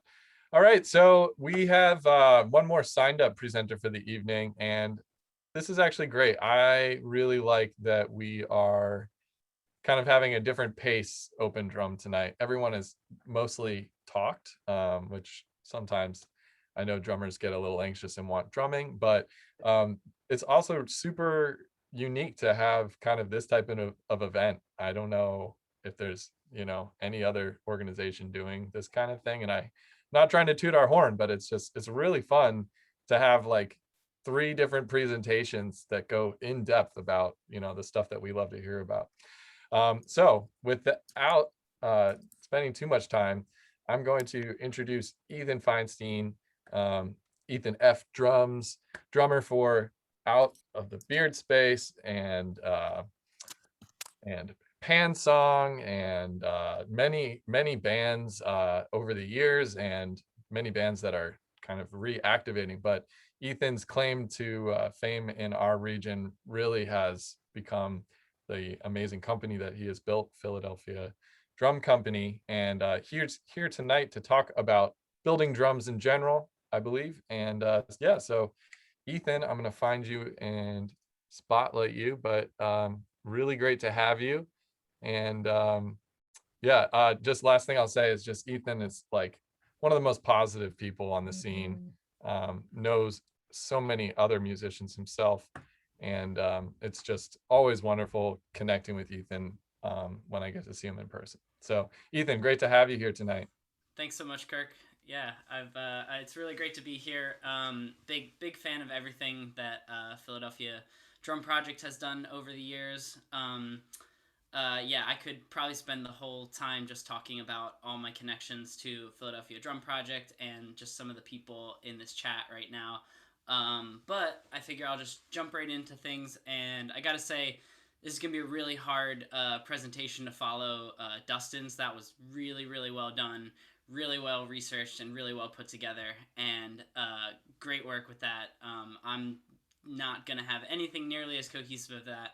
I'm just going to kind of talk off the top of my head about a little bit about what we do over at Philadelphia Drum Company, and just a little bit about the history of drum building and the many different paths that it's taken over time. So we are basically a small handmade drum company. We're located up on American Street in kind of the Kensington, Fishtown area, and we've only been around about 3 years, and we make drums kind of in a bit of an old-fashioned way, mixed with kind of what I like to call a modern sensibility. And so the drums that we make are called stave drums. So I don't know if everyone or anyone is familiar with what stave drums are, but they have kind of a long-standing tradition of use in the hand drum community and are just kind of starting to make a bit of a resurgence, or you know, it's actually kind of their first time being used in a more traditional drum set approach. And so, you know, I have one right here. You know, they look and sound just like regular drums, but instead of being made from, you know, thin veneers, thin plies of wood, as our traditional plies are, they're made from solid pieces of wood. And so before I go too much into that, I want to just kind of, you know, take us back through some of the different ways that drums have been made over time, and kind of talk about how, you know, at the end of the day, the basic concept of a drum, you know, is you got to get something round and you got to stretch a head over it in order to get tension. And so, you know, the first ways that we really did that was, you know, taking just a tree, taking a log, taking anything that we could get our hands on. Oftentimes, you know, in some of the early drums, they were even made out of like vases or clay pots, just something that you could just stretch and kind of a nail ahead to. Some of the early kind of like Junes and log drums that were just made from skin being put over basically a carved out piece of wood were drums that had very deep fundamental tones. You couldn't really get too much tension on these drums because they were, you know, often made with hide or with rope. And so kind of the first drum that was really able to bring a lot of tension was called the djembe, which a lot of people are familiar with. And the whole thing with the djembe was it was created by blacksmiths who were able to make a metal tensioning ring. And so the metal tensioning ring, you know, which has evolved into the modern drum hoop, was really kind of a game changer for drum tones. It allowed us to get a much wider range to drums. It allowed the djembe to be something that could be heard over the top of, you know, a whole chorus of drums being played together, and you could have one drum that could still rise to the top and speak over top of all of that. And so, you know, the lineage of that is something that is still practiced today, and a lot of those drums are still made the same way that they've been made for literally over 1,000 years, which I always think is pretty amazing that, you know, these drums haven't really changed that much in a long time. To kind of jump to the drums that I think we're all pretty familiar with, our traditional ply drums. You know, these drums were kind of started out in a, you know, an orchestral sense, and then oftentimes in kind of a marching in a field, you know, out in like, you know, wars and battles, you would have marching snares and bass drums. And this was kind of the early uses of these drums. The first time they kind of came together in the kind of turn of the century, early 1900s, was when William F. Ludwig invented the first bass drum pedal, and then invented the lowboy hi-hat stand. And so Ludwig, without going into the history of Ludwig too much, he was an orchestral drummer who, you know, was just always listening to what other orchestral drummers were saying, and was always coming up with new sound effects or toys, you know, or you know, or contraptions. And so by creating the bass drum pedal and the lowboy hi-hat, you know, it started the first ever trap set, which then evolved into the modern drum set. And so construction-wise, the way these were done was pretty much by taking, most of them were done with mahogany, very thin strips of mahogany, and they were bent into a circle and secured with re-rings. So if anyone is, you know, has or has seen any vintage Ludwig, Slingerlands, any of these drums built in the 50s or 60s, most of these drums had to be secured with pieces of wood around the top and bottom just to try and keep them round, because the you know, if there's one thing I don't know if anyone here works with wood, but wood does not like to stay in one shape for very long. It, you know, even after it's, I like to say, even after it's dead, it still acts as if it's alive. And so, you know, so with these drums, you know, these kind of vintage drums that I think have a very particular sound, they were made with African mahogany, which has a very deep fundamental, and they were extremely thin. And so it was a very kind of unique construction of just drums that were so thin that if you didn't have a ring on them, they would just completely fall apart, completely go out of round. There'd be no way to get them to stay in tune at all. And so it was kind of this battle against wood that didn't want to stay in a shape, being held that way with more solid pieces of wood. But the product of that is you had these really thin, very warm shells that were kind of focused by these re-rings on the top and bottom. And I think that's kind of what gives vintage drums that kind of sound that, you know, we can't put our finger on, but we're like, there's just something about that sounds and feels so good, because it's, you know, it's almost a drum that's too thin to, it shouldn't even exist. And yet, you know, and it does. And so, you know, I've always loved those drums. You know, djembe and vintage drums are a big part of kind of the sound that I really liked. And so I kind of, you know, as I started thinking about building drums, I was kind of thinking about how to put these two kind of sounds together, something that was very pure and tonal, like a djembe, but also something that was very warm and resonant, kind of like a traditional ply drum. And so kind of the middle of that is what's called stave drums, which were initially made for kungas. It was kind of how kungas were made, which the origin of kungas is a little bit unclear because unfortunately a lot of it is wrapped up kind of directly in the transatlantic slave trade, and a lot of the basically there was a lot of like barrels that were being moved during that time, being shipped to South America along with slaves. And so it's thought that some of the early kungas were made by taking old barrels, basically whatever people had access to, and stretching heads over them. But the way that a barrel is made is, one of the oldest forms of woodworking called coopering, which I find fascinating. And coopering is the process of making a round object that can hold water without using any glue. So, coopers, old school coopers are absolutely amazing, and it's really cool because they basically are able to cut wood so precisely that it can make a perfect circle that could hold, wine or mead or any sort of liquid for months and months, sometimes years. And all it was done was with wood and some metal fastening rings to kind of hold it. So it's a really, old and amazing form of woodworking that people, being very crafty as we are, we turned that into a drum. And hey, look at that right there. Thank you, Kirk. Like I said, I'm not super prepared with like slides and everything, but I appreciate the visual aid.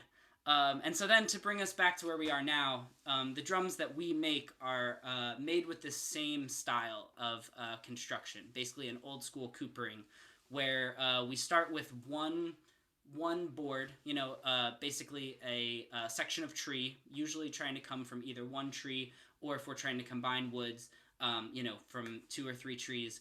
And we take those and we cut them into equal pieces that we glue up into a circle. I realize now I probably should have gotten some pictures together, but I hope you will just bear with me and use your imagination. And so essentially we use solid pieces of wood to create a circular drum, and then we carve these by hand. And so that is something that involves kind of these very particular jigs that took me years to make and kind of perfect. But what they do is they hold the drum and kind of spin them so that we can take routers and get on the inside, get on the bottom of them, and carve the outside and inside to get a perfect circle. And so in the end product, again, it looks just like, a normal drum. But if you kind of look on the inside, you'll be able to see that where you might normally see a bunch of individual strips of wood that are all glued together, it's just solid blocks of wood.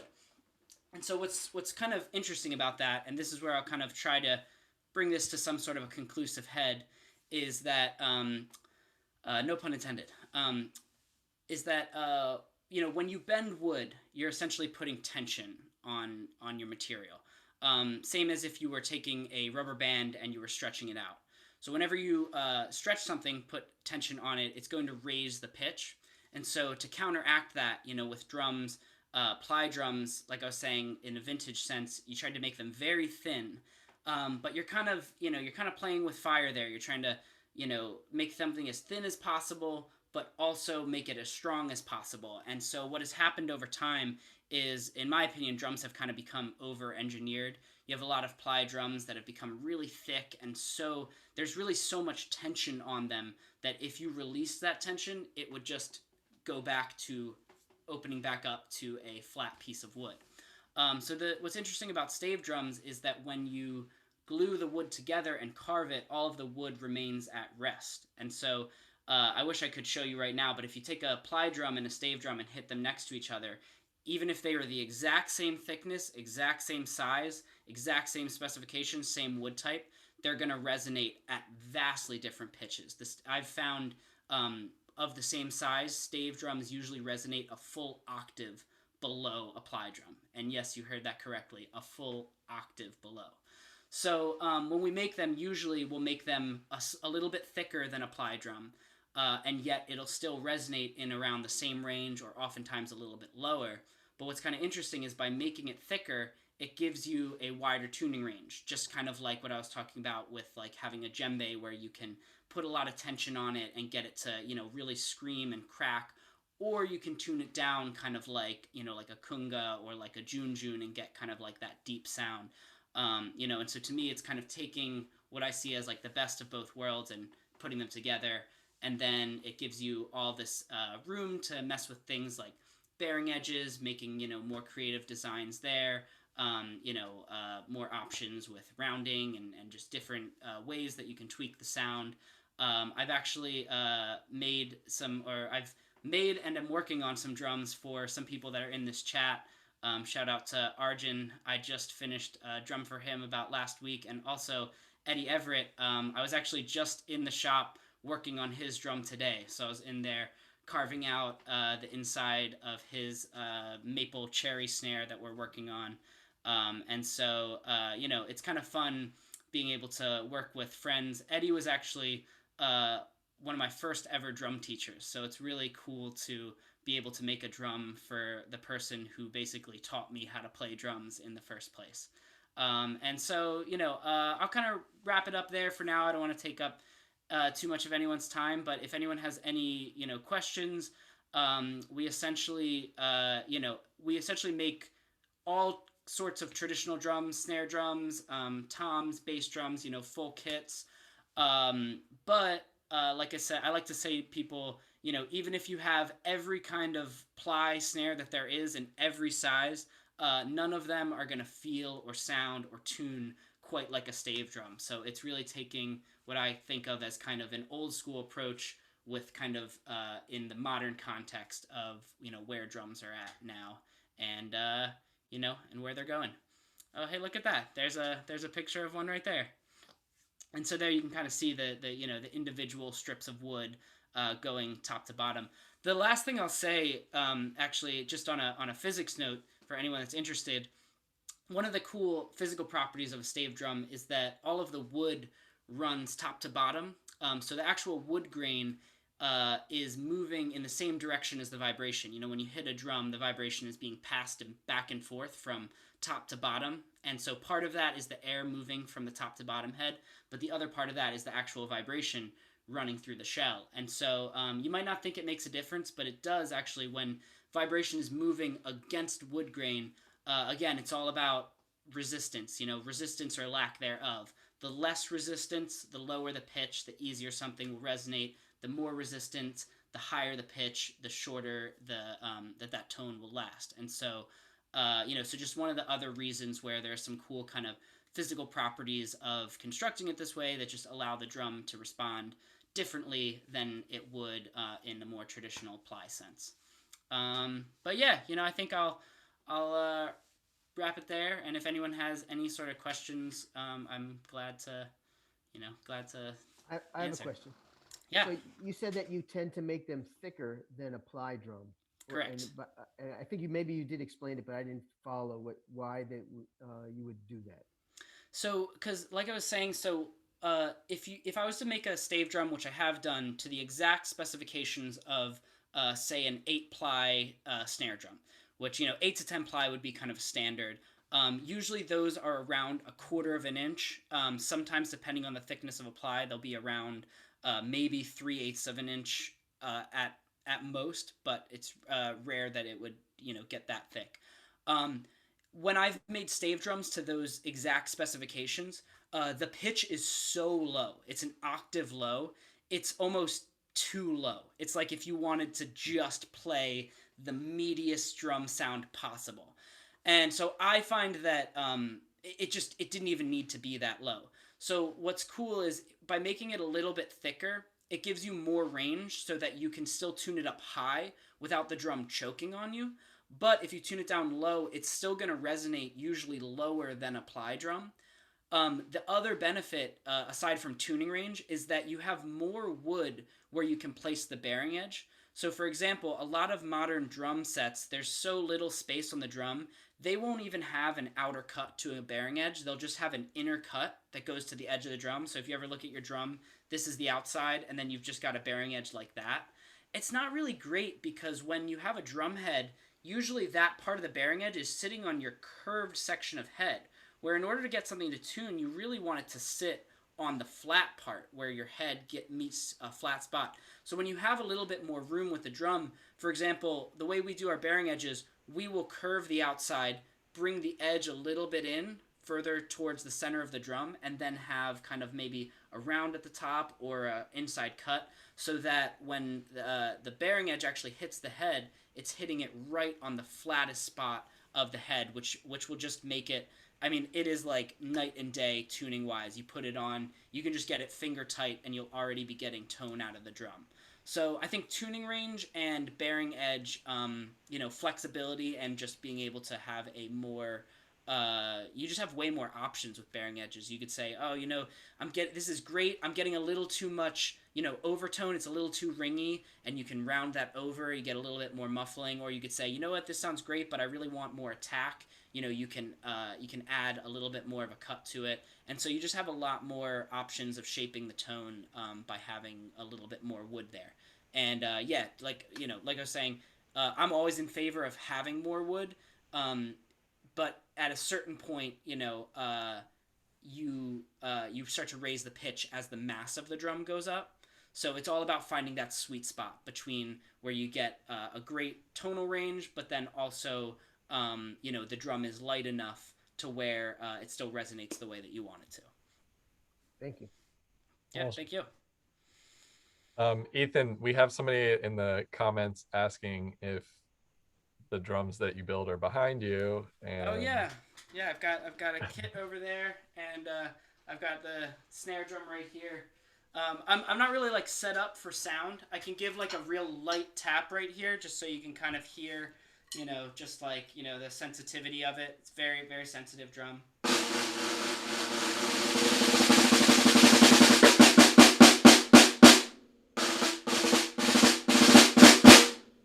So, it probably through your microphone just sounds like a snare drum, but, if I could grab a drum key, I could show you, the tuning range is really all over the place with this thing. I could bring it way down, make it real low, or I can bring it way up. I probably have here, let's see. Oh, I got a key right over here.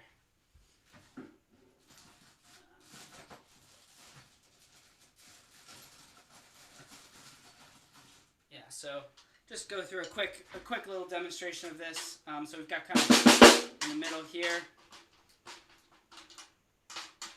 come down.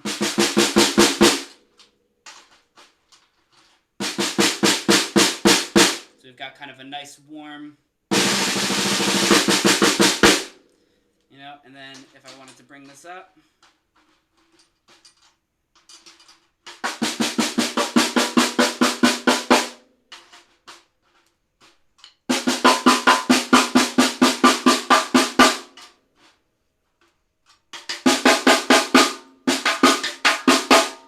It's kind of like the sky's the limit. At this point, I probably wouldn't usably tune it higher than this, but I could.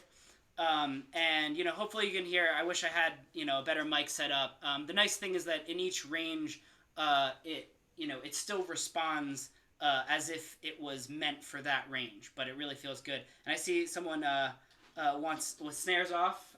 So here I've got just like a little open sound. Let me bring it down a little bit since I brought it up pretty high there.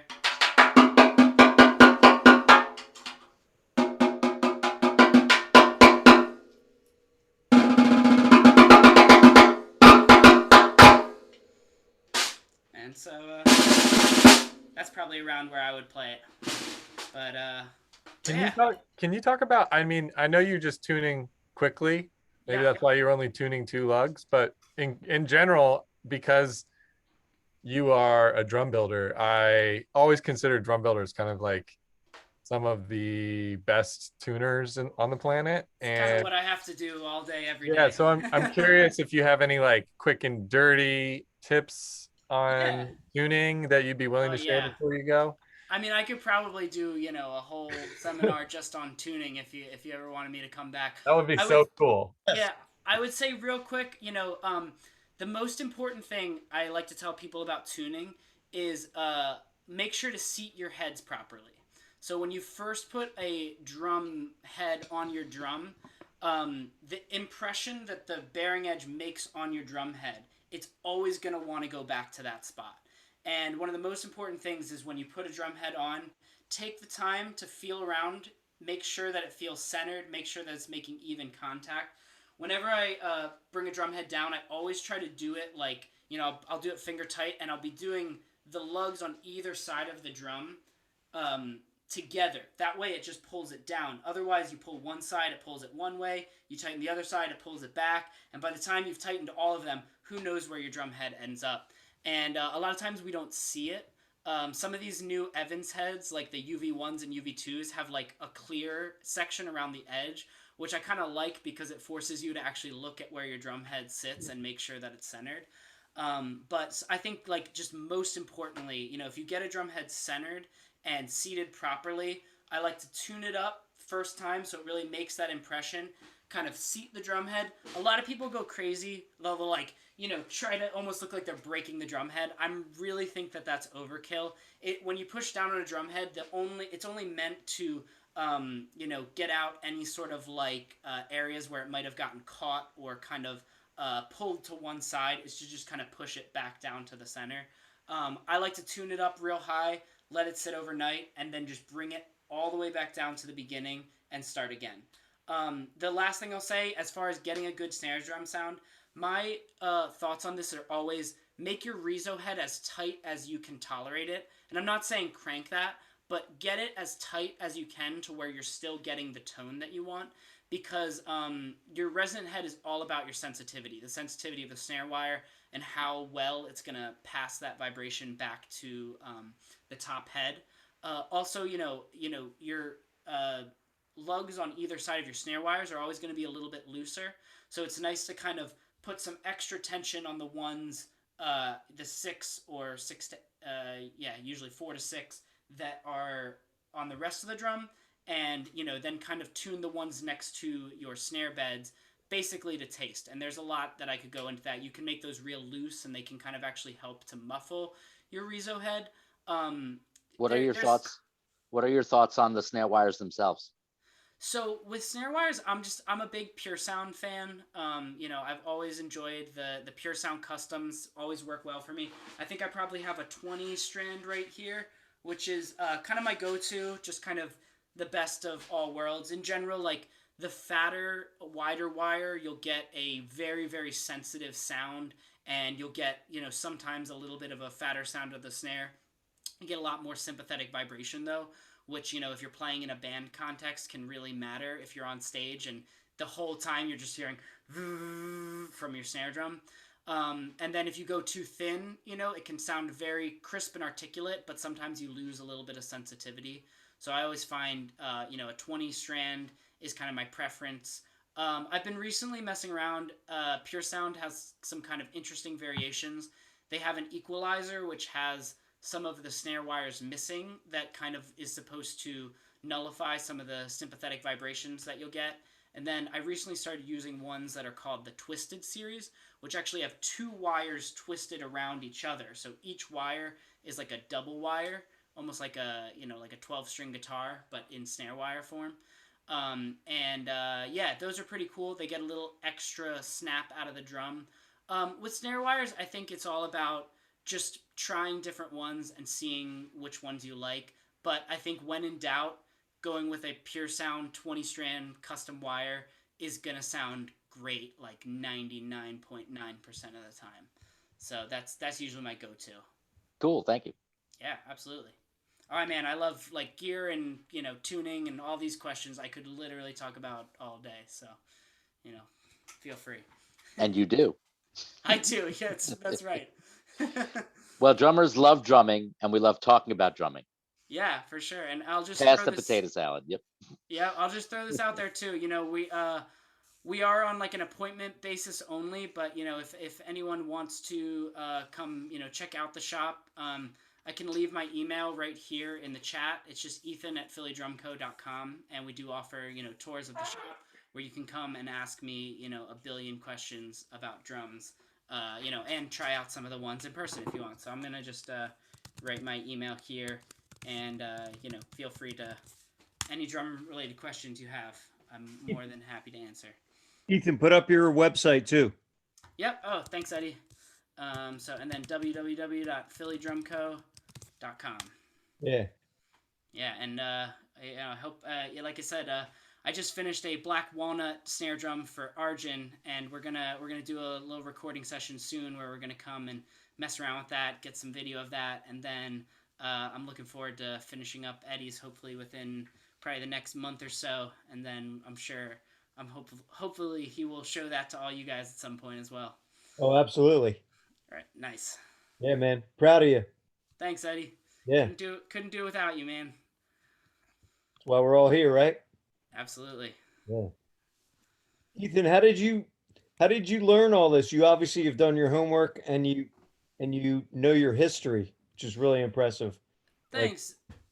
It's trial and error for the building stuff. There are a few YouTube. It's all about like trying to understand what the process is. Watching some YouTube videos just to kind of see if I can glean some wisdom from watching other people's jigs. It's all about kind of creating the tools needed to build the drums, and so that was just a lot of trial and error. I built them for me to start, so that was how it really began. Just trying to find methods that worked for me, and then kind of just slowly perfect those, find the little ways that I could make those better and better.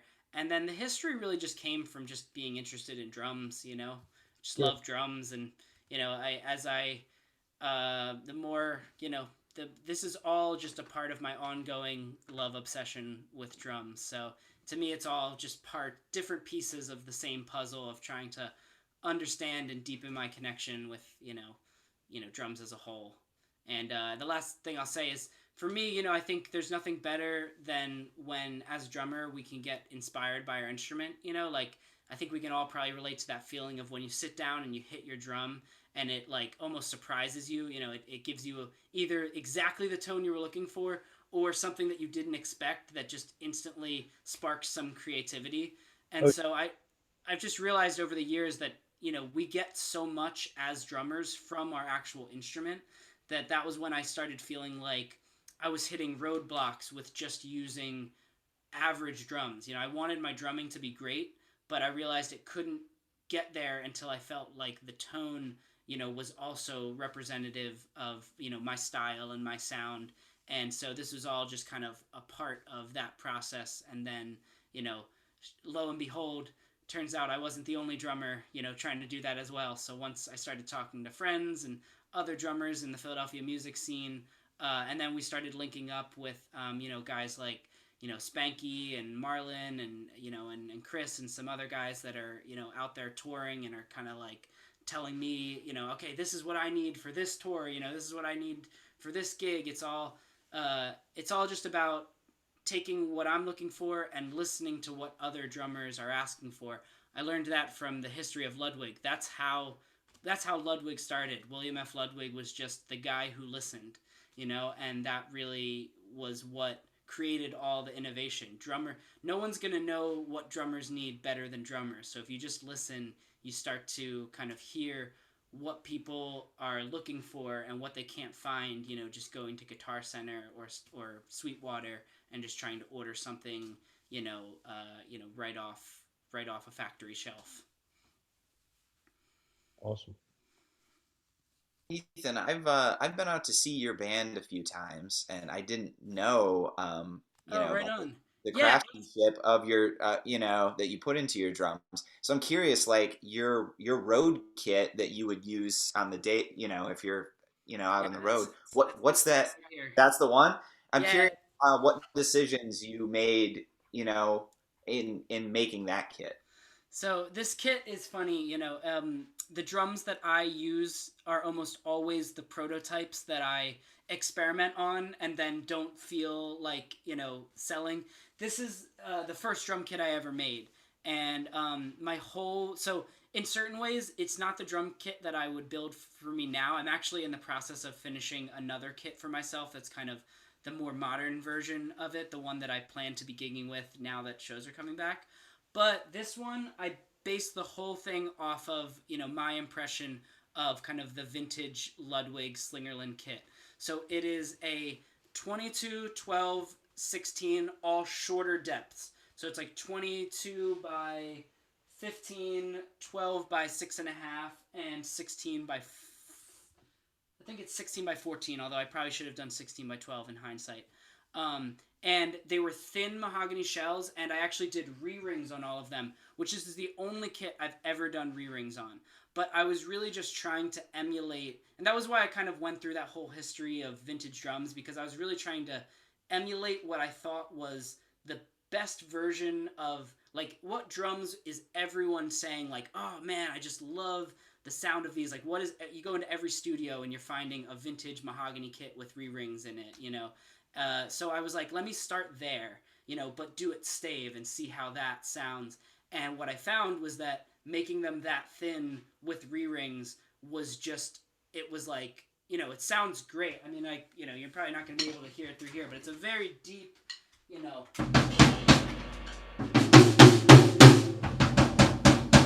it's just a very, very deep kind of vintagey sounding kit. Which is great, and I love it. So that's what I use as my kind of go-to touring kit right now. But the kit that I'm building now is a totally different. It's a fusion kit. It's a 20 by 13, 10 by 6. It's actually a 12 by 4 hybrid kind of snare tom, and then a 14 by 11 floor tom. So now this is kind of like my much more condensed, modern, like smaller, but with a full kind of warm and focused sound to it. And so to me, it's now something that counters this, because this has like its own vibe that I really love and kind of feels like where I started. And then this, kind of smaller, more modern walnut kit is kind of where I feel like I'm at now. And so, I appreciate that question. And, I would say, yeah, I feel like we definitely have seen each other at shows in the past, so that's very cool. Man. Yeah, right on. Thank you, dude. And yeah, let me just say, I would love to pick your brain about Philly Joe some more in the future. Anytime, man. Right on. But yeah, I've never made another kit like that. That's the only one that has those particular specifications. Yeah. Oh, look at this. What's this picture? I was just trying to give people an example of what a re-ring looks like. Yep. So because you kept throwing that word out, and I was like, wait, I don't think I know what he's talking about. But now that I'm looking at it, I'm like, oh, it's that. It's like if you open up any of those classic Oyster Pearl or Black Galaxy, like 50s, 60s, or even 70s Ludwig, Slingerland, Rogers, they're all going to look like this. And a lot of them are painted on the inside because the construction was just so, I don't want to say crude, but compared to now, these plies were just like lapped over top of each other. Like there are no like seams or joints. It's just like, again, the re-rings are really what's holding the whole drum together. And so that's a great shirt, by the way. It's from my aunt who lives in Athens, Greece, and she stops in the Amsterdam airport every year for holidays. And there's legitimately a like a kiosk that sells T-shirts and clocks and like bags that all just have this picture on it. It's really funny. Awesome. Yeah, love it. Yeah. So I mean, I definitely think it would be fun to do some sort of tuning thing with you one day. Yeah, like even a tuning class is something maybe you should consider offering in your own studio. I'd suggest, but that's just an idea. But dude, man, it's so great to talk to you, to hear a little bit about your journey. Every time I talk to you, you're always like deep in some project, and it's just fun to hear. I mean, basically this project, but it's just fun to hear kind of the evolution now that you're well on your way, you're building your brand. I think you have all of us drooling over your drums when we see them on Instagram and stuff. And I personally, I just like kind of love vicariously enjoying the journey of building drums through you, because I know you. I'm like, that's a dream of mine, is to like build a drum one day. Just like even one would be meaningful. So it's so cool to like see someone doing that in the community and like taking the initiative to also, like you say, build your own yeah, like build your sound to this like really intimate level. You know, it's really cool. Thanks so much, Kirk. Yeah, man. You're welcome by the shop anytime, man. Hey, yeah, I know it's long overdue. So yeah, I think this is a good place to kind of wrap up our formal open drum. I really enjoyed the format tonight, and we'll be having another one in July.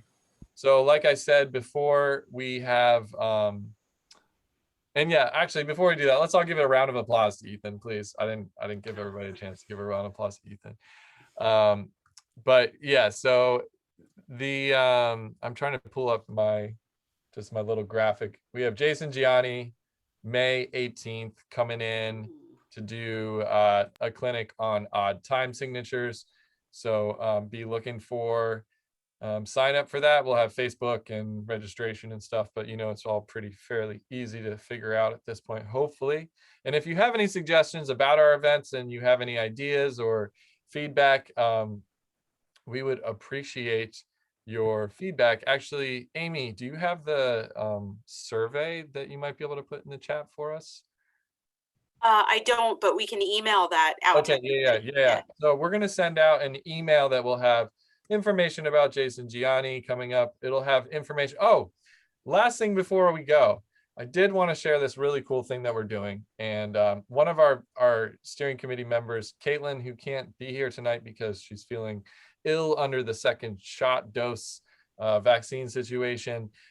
She is spearheading a project called Rudimental Thursdays. And Rudimental Thursdays will be basically Philly Drum Project members releasing short videos on social media, doing a rudiment. And here is an example of what this can look like. Hold on one sec. Got to get my windows working. So Caitlin made this just to show us, but we're going to have a sign up sheet where you can sign up to do a rudiment on our list. So some steering committee members have already signed up and claimed a few of the ones at the top of the list to get the ball rolling, but there's a lot of rudiments. When we start working on modern rudiments and whatnot, there's more than the old, just the old rudiments from the early day, as Jerry and I discovered together. PAS has updated to over 40 rudiments. So let's check out this video really quick. Oh, I should full screen it before I do that. Here it is. So this is Caitlin doing one of her rudiment videos. This is an example of something that you could do and sign up for if you're excited to do something like this. We think it would be really fun if everybody got involved. And kind of every week we saw a different Philly drummer doing just a basic educational engagement. So here it is. See if it works. Hey guys, it's Caitlin with Philly Drum Project.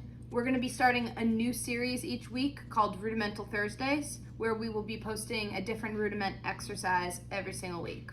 So obviously, let's start with the single stroke roll. So what you're going to want to do is put your hands like this. Those of you who have been playing for years probably know this, but beginners, everyone's welcome. You're going to play right, left, right, left, right, left, right, left, and so on. So start slow, and once you get the hang of it, you can speed up. Go as fast as you like.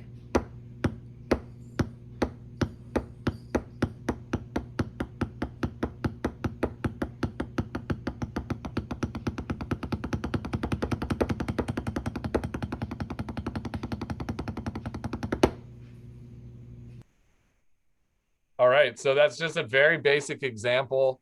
And the idea is like, you can do it how she did it, where she kind of has got a nice camera angle. Somebody obviously shot that for her. Looks really great. You could do it on your own, selfie style. You could get really crazy with it, build up the production and put in like graphics at the bottom if you want to nerd out like that. Whatever you want to do. We're not asking people to get crazy, but if you just want to indulge yourself and make a fun little educational video with low pressure, this is a great opportunity to do that. So I just want to let people know that's also going to be coming out in an email. A sign up for that. We'll have it on social media as well.